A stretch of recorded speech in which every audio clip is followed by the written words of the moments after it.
Magandang umaga mga kapitbahay. Ito na naman ang isang trending na balita para sa inyo. Huwag kalimutang mag-follow at mag-heart sa videong ito para patuloy ang paghahatid ko ng mga bagong balita. Rendon Labador, inireklamo sa MTRC ang paghila ni Vice sa scarf ni Jong sa lieg. Dapat sila ang tanggalin nyo sa internet, hindi ako.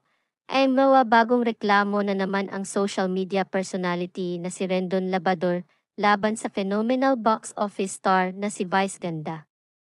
Sa kanyang Instagram story, ipinost ng controversial motivational speaker ang screenshot ng umano'y paghila ni Vice sa scarf na nakasuot sa lig ni Jong sa Miss Hero segment ng kanilang noontime show na umere noong Agosto 17, 2022. Hirit ni Rendon sa kanyang caption, hindi na pataasan ng ratings ang uso sa mga noontime shows ngayon, kundi paramihan na ng violations. Ano ang masasabi niyo sa issue na ito?